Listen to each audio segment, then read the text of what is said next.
Her roommate, Samantha Williams, answered. I don't know how to explain it. As soon as I got the call, I had a feeling that something was wrong.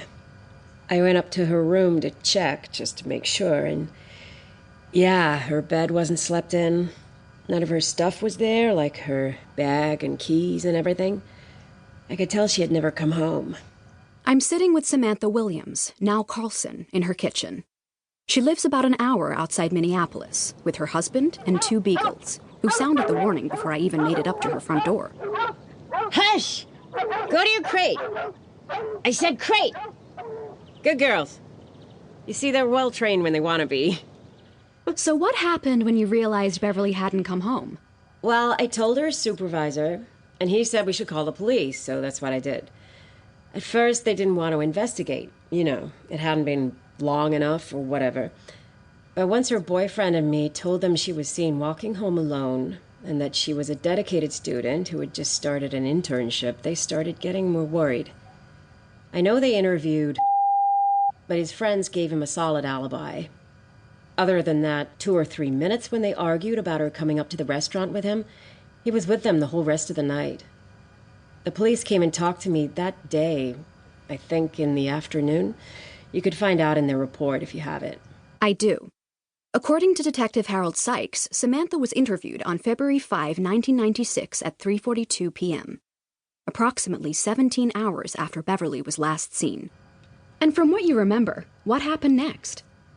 Nothing, really. All our close friends had been with her that night, and they were at Annie's parlor for at least 2 hours after she left. Her family lived hours away, in Pelican Rapids. They figured there was no way the boyfriend did it because he was only out of their friend's sight for a couple of minutes. She just vanished. Everyone thought she might have gotten lost or disoriented. Maybe she was drunker than her friends thought and fell into the Mississippi River and drowned. It's happened before. But they searched the banks and snowdrifts for days. There was no sign of her. Not until a week later. 7 days after Beverly went missing, the manager of Annie's parlor was locking up for the night when he noticed someone huddled up against the outside wall. He thought it was a homeless person and bent over to offer to take them to a shelter. When they didn't respond, the manager pulled the scarf away from their head and discovered the lifeless face of Beverly Anderson. All anyone could focus on then was Beverly. Everyone was horrified, you know? This sweet, innocent, smart girl dead. I couldn't believe it. I barely left our apartment for weeks after that. I was so afraid. Turns out I had good reason to be. Do you remember when you found out about the other victims? They didn't say anything on the news until they realized that second girl, Jillian Thompson, died the same way Beverly had. And she was missing for the same length of time, 7 days.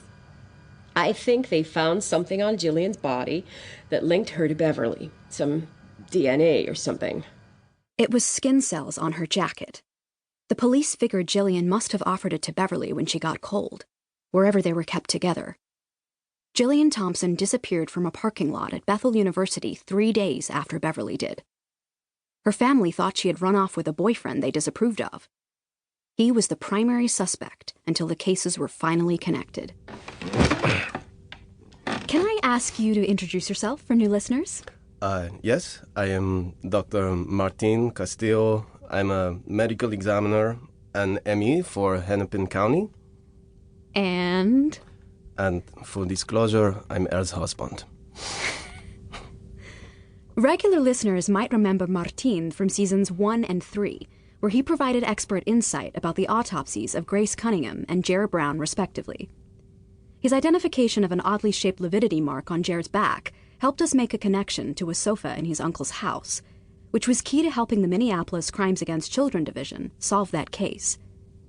I've brought him back into the studio to discuss the other way the cases of these murdered girls were connected, before the DNA test from Jillian's body even came back. The simplest answer is that they were killed in the same way. The same unusual way. Explain that.